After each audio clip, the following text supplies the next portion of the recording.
Hello and welcome to The Olive Tree with me, Julia Fisher, the programme that seeks to find out what God is doing in the Holy Land today.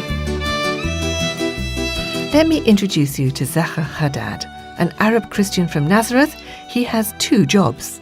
As well as being a physical education teacher, he's also the General Secretary of the Fellowship of Christian Students in Israel, working alongside both Jewish and Arab students.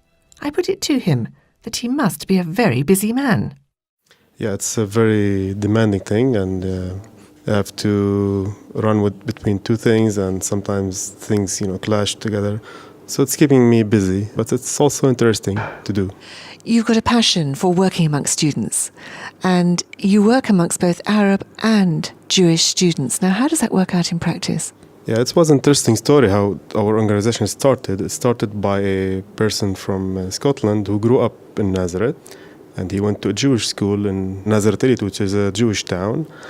So he went to study in Scotland, and then they sent him from there to try to start a student movement here. So he had friends both with the Jewish believers and the Arab believers. So he brought them together and said, let's do student ministry here. So it became a mixed ministry, which is a very big challenge because we also have from various church backgrounds, which is a challenge by itself. And then we have the nationalities, which is Jewish and Arab. So during the history of 30 years already, there has been a lot of challenges in a way. Sometimes I would say clashes, but by God's grace, we have been able to focus that it's more important to be together, especially in the context of our country and the situation we live in, the political situation. It's very important to show that we are one in Christ, and that is more important than our nationalities and political point of views and so on. Usually I would say maybe it's better to have Arabs alone or Jewish alone, separate the whole thing. It's easier maybe to run it. But going back to what the Lord told us, we see that it should be another way. And what we're doing is very special. Very few ministries run in this way in the country, that it's both mixed Arabs and Jews. And the good thing about it that all those who were involved in the past in the student ministry, both from both sides, Arabs and Jews, are still friends today, and they are leading churches and still keeping the relationship. So this is I think, very good fruit of this thought to have both nationalities together.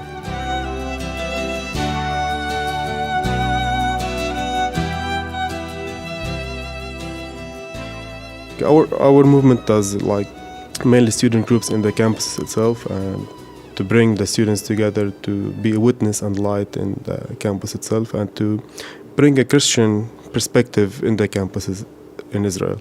Campuses tend to be a very sometimes secular or might be religious, depends on what campus.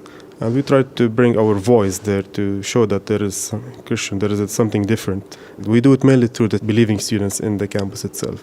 We have the groups, we try to help them by training, by doing conferences for the students, by supporting them to do as much possible evangelism or bringing the light of Jesus to the campus itself. So there's two things here. There's evangelism on the one hand, and then there's bringing Arab Christians and Jewish believers together as well. So it's a double approach. Yeah, we work on both sides. We see that's very important to do evangelism both to the Arabs and the Jewish students in the campus itself.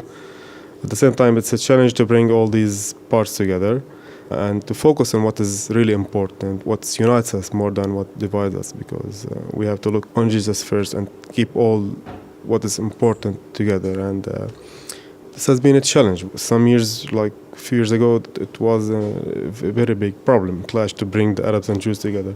Now we see it's more easier if they got to use more of the idea. And the thing, with students is that they get used to it, and then they finish university, and you have to deal with newer students, and you have to start again with the whole process. So it's an ongoing thing every day, every year, with the changing students. You were chatting just a few moments ago about how you're organising a lecture soon in the University in the Negev in Beersheba. Mm-hmm. Just tell me about it. Okay, this was an initiative of the student group in Beersheba to have a lecture about Jesus or Yeshua in the Old Testament. So they went to the dean of students and they applied and they prayed about it, and they were surprised to get a reply that it's okay to have it. So they're printing flyers and advertising the thing in the university this week to have it in next week. So we're praying that it will be a good possibility to outreach, to show about Christ, Jesus in the Old Testament.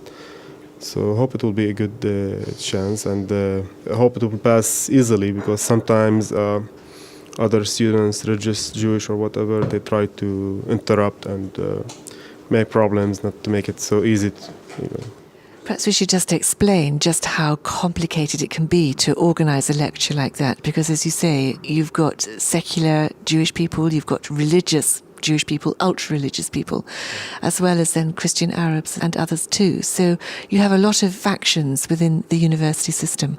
Yes, indeed. I would add also the Muslims and communists. So you have a lot of these point of views that they might come together in the same lecture and, start throwing their ideas. So it's a very interesting thing to have. At the same time, it's a lot of attitudes you have to deal with. What attitude should we go in, and who should we focus on? The religious Jews or the Muslims or the secular ones? So it's all these things coming together, and these are the contexts that we work in, and we try to approach it as much as we can.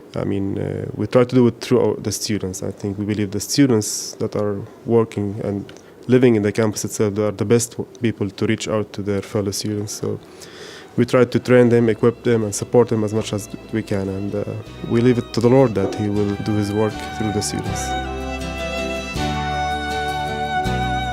You say that over the years, friendships have been formed at university between Arab Christians and Jewish believers, and that these friendships have continued. Can you just think of any ways in which they've been a really positive contribution to their various groups?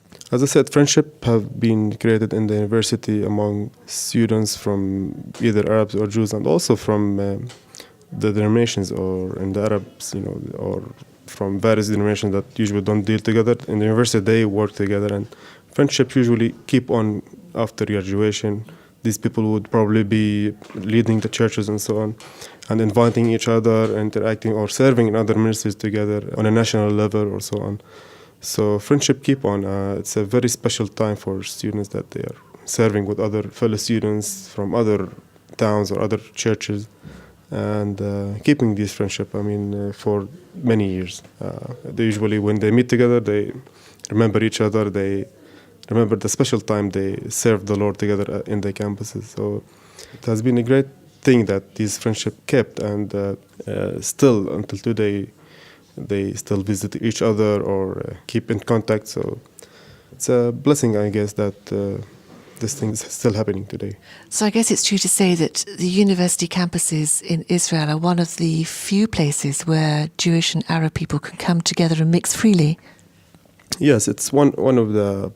I would say that the student ministry is one of the few ministries that has both Arabs and Jewish together.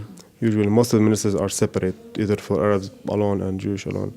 So, but we hope that through this that it will be more interaction between both sides. I think it's a very, very good thing in one point, that to show unity and to show that we are one. And usually campuses or university students are influential in the future, either in society or in church. So hopefully that through this point of view, bringing them together, that they could influence also the community we live in, the society we live in the future.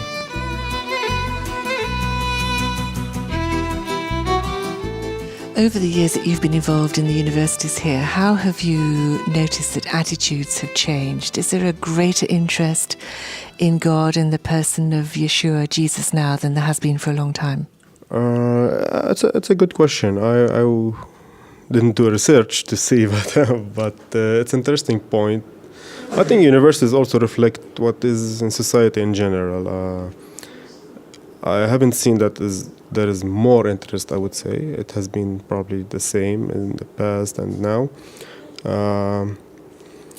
But I would say what I especially noticed in the Jewish and in the Muslim communities, there's either you are more religious or more secular. So there's these two points or edges. Some are getting more religious, some are more secular. So I would suppose the more religious are interested in God, but in their own way. And usually the Christian perspective is much different about God from the Jewish and the Muslim. So I see people are getting more religious, more interested in God, but not the God in the Christian perspective, in a way. So if I ask you to look forward in the next months and years, what are you expecting to see happen? What do you believe God is doing here amongst universities in Israel today?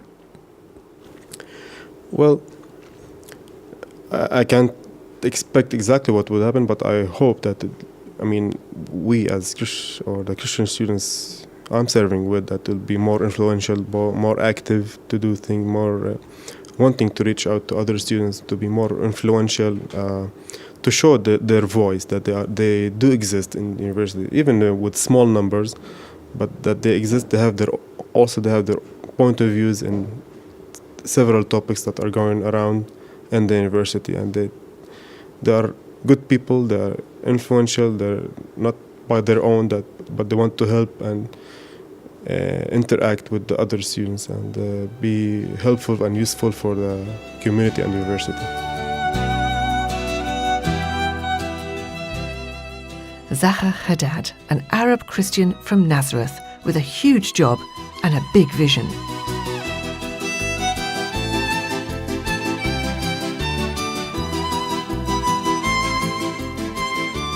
You're listening to The Olive Tree with me, Julia Fisher, the programme that seeks to find out what God is doing in Israel today so that we can support people like Zaher, who are working relentlessly to bring the gospel to both Jews and Arabs in a spirit of peace and reconciliation.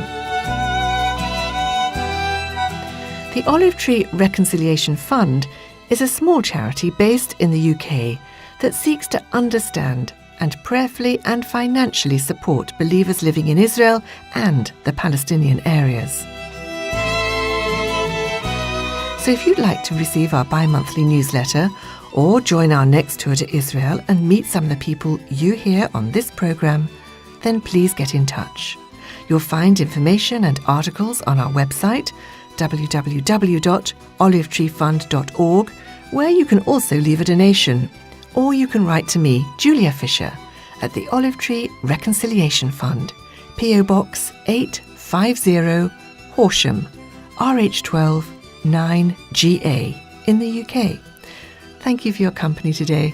I'll be back at the same time next week with more news and stories from the Holy Land. Until then, goodbye.